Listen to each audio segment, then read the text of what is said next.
Hello and welcome to another episode of my knitting YouTube, but this is not going to be a podcast, and instead I'm going to show you some garments I've knitted over the years and where I would classify them in regards to beginner friendly or more of an advanced knit, and hopefully give you some ideas where to get started on your knitting journey if you want to start making garments, and where to look for easy patterns, and yeah, what would be a good idea to do and to knit up.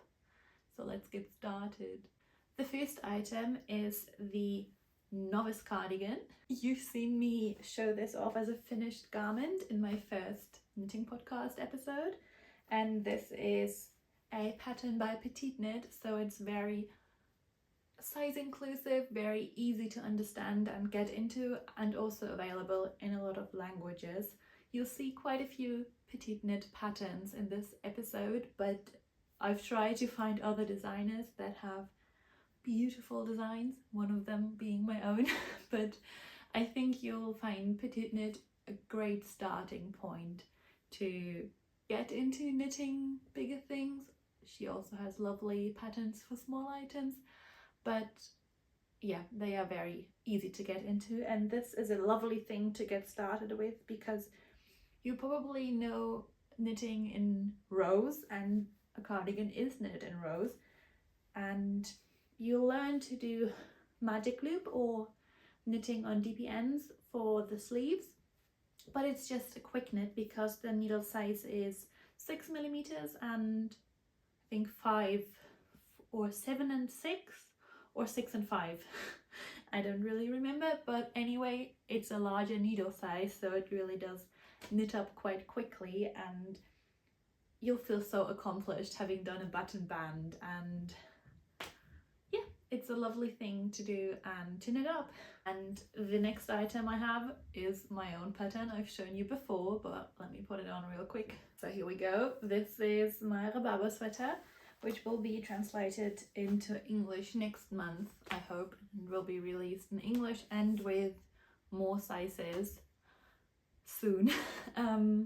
Yeah, beautiful for beginners. It is knit up on 4mm needles with 3mm for the collar and the ribbing.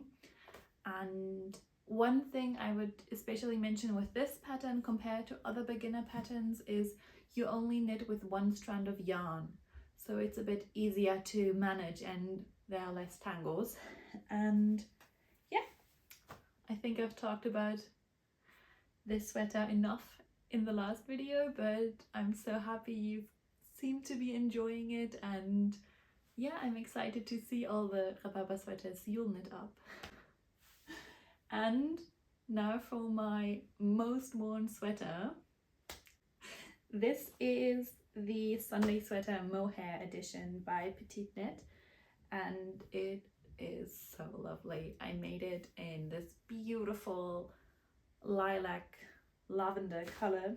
It's mohair by Canard, the brushed lace kind, and I held 2 strands together, and it's just so nice. It's so soft, it's fluffy, and as I said, it's my most worn item, I think, since I finished it in September of last year. And yeah, perfect for beginners. All you need to do is knit some pearls, and yeah, I think it has a beautiful yoke that is more special than just straight up stockinette, but also not too much or overwhelming in any kind. And the sleeves are slightly puffy with decreases for the ribbing, and it's just so nice. I think it is a beautiful garment to start your mohair journey perhaps with, and yeah, you should definitely check it out. It's also a PetiteKnit pattern, so lots of languages, lots of sizes. And now it's time for more complicated pieces or things that will need a little bit more skill or ability to read a pattern. Let's get into this. Okay, first item is the Cumulus blouse by PetiteKnit. This is actually my second one I've knitted, and I have my 4th on the needles already. It's a V-neck sweater made out of 2 strands of mohair. So it can be a bit fluffy and harder to see all the stitches as with the Sunday Sweater Mohair edition. This is the thing with mohair, you'll have to get used to it, and not everyone likes it on their skin, so you have to experience it for yourself to figure out which yarns are working for you. Just as a side info, I've knitted it up with different kinds of yarn in the past. So this is just mohair, and the current Cumulus blouse I have going on is made out of a strand of alpaca and mohair held together, so it has a different look, but you'll see that one in my next knitting podcast episode because I'm so close to finishing it. And the thing why I consider this to be a more difficult knit than the ones I showed you before is because you do the yoke in rows because of the v-neck shaping, and then start knitting in the round, and you do decreases along the sleeves. And actually my first ever Cumulus blouse, the mustard yellow one, was my first ever sweater besides we knitters kits and stuff, so I was a bit too over eager and didn't read the pattern properly. And for the sleeves you knit and decrease at the same time, so you do the decreases throughout the sleeve, and I just forgot it here and there, and yeah, it got a bit mangled by the end, but I still cherish it so much because it's my first. And this is my second, so I didn't do the mistakes I did with the first, but I did decide to not do decreases along the sleeve and only decrease for the cuff, and that worked out beautifully, I think, as well. But another thing that makes it a bit more difficult is the I-cord edging. So you learn I-cords, which are a beautiful way to finish off any garment instead of ribbing, and you pick up stitches along the collar to add I-cord, so another new technique to learn with that one. And I have one more item in the transitional phase to show you that I can't model properly, but I'll try to. But this is the holiday slipover, also patterned by PetiteKnit, and I think this is the must for anyone who loved slipovers as a child but isn't quite sure how to wear them as an adult, because it's so easy to just slip over anything. I wear it with dresses, with blouses, with long sleeves. If you want to see those knits styled up, you can check out my Instagram. I'm gonna have it linked down below. And so this is knit quite I'm gonna take it off to show you the construction, because this is obviously not knit in the round because of the shape it has. It's knit in rows, and then you pick up stitches for each shoulder and then connect them in the front and knit in rows, and then connect everything to the round and then split it again for the ribbing, and then in the end you add ribbing for the collar and the armholes. And it sounds so complicated, but once you figure out how to do it, you can knit this in a day. I've knitted 3 so far, and I'm planning on a 4th, and my 3rd I've knitted up in a day, and then I ran out of yarn, so I had to do the back ribbing another day. But you can do it in a day if you're really fast or really eager to have a slipover, but I recommend taking your time. And again, with PetiteKnit you have a selection of languages and a selection of sizes, and the yarn she uses for the slipover is so soft, and I just ordered the Feeling Good yarn by Wool and the Gang for a 4th holiday slipover, and that's so soft and so fluffy, and I love the colours as well. So I think this is a great piece to have and have multiples of, because the colours you can knit this up in give such a nice detail and fun aspect to any outfit. And she also has kit sizes for the holiday slipover, so you could match your child, your niece, your nephew, your favorite small person.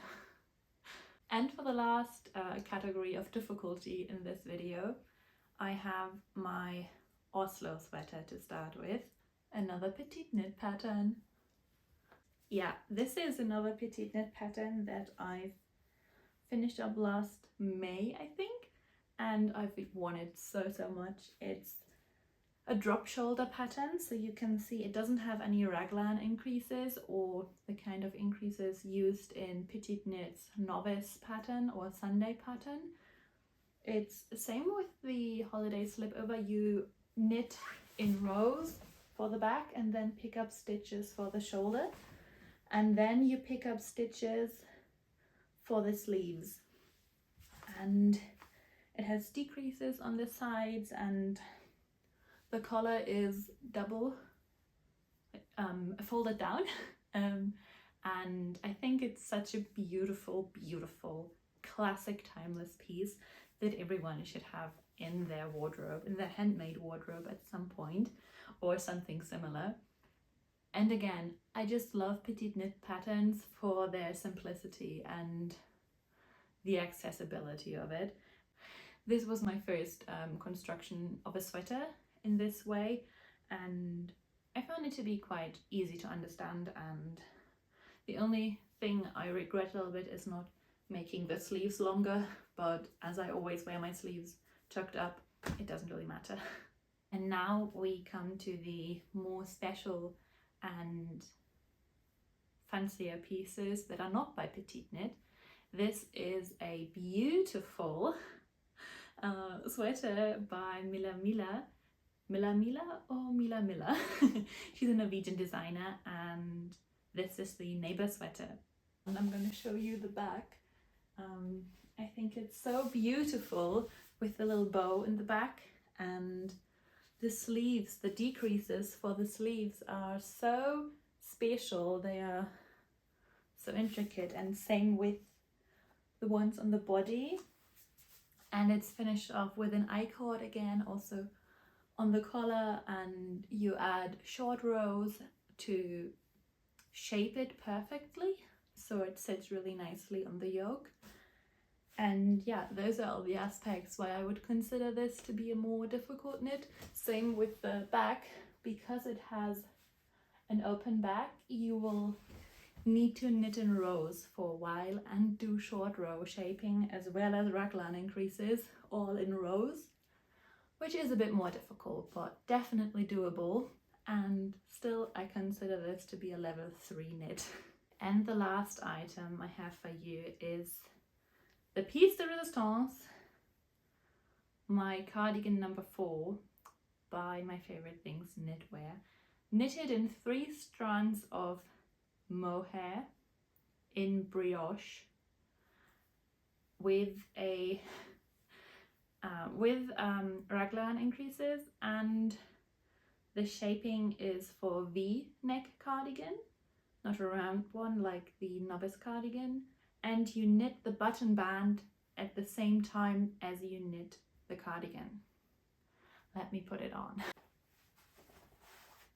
Okay, here we go. I usually wear it either as an open cardigan or like this as a kind of wrap top, because I didn't add buttons. I usually need a safety pin to keep it closed. But the sleeves are the puffiest thing I've ever seen, besides puff pastry. And I knitted it in a size extra small. I'm never a size extra small. I usually knit everything in a size medium, and that works out just fine for me. But with this, I decided to go very small because I knew the sleeves would be humongous.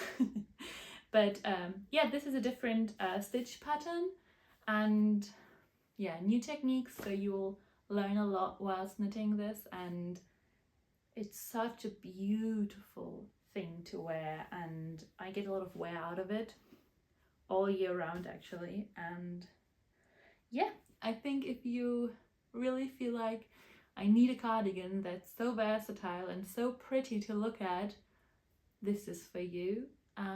The thing with My Favorite Things knitwear is her sizes are not brilliant for all of her garments. Her earlier ones have sometimes only 3 sizes, which I understand the difficulty of grading and sizing, having done my own pattern and having only released 5 sizes for a start. But yeah, I think she could do a little bit better now that she's such a huge brand, and I think she has done better with newer releases. So this would be my third and final item for the level 3 knitting garment ideas and inspirations. I really like all of the things I've knitted up. It's such a beautiful pile of fluff, and as you can see, I love neutrals, I love mohair, I love yarn, and I love knitting, and I hope you do too, and I hope you feel encouraged to knit up a garment for yourself or try something new and just broaden your knitting horizon. And yeah, for this year my goal was to knit socks, so I went smaller in my knitting goals, but I was so afraid to knit socks somehow, and I've done it, and it feels so good to try something new and to accomplish it. And I hope you'll feel the same when you knit any of those patterns.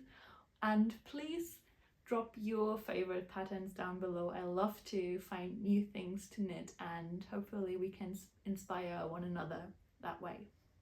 So thank you so much for watching, and thank you so much for the lovely reception on YouTube you gave me under the last video, and I hope we'll continue having a great time together. Bye bye.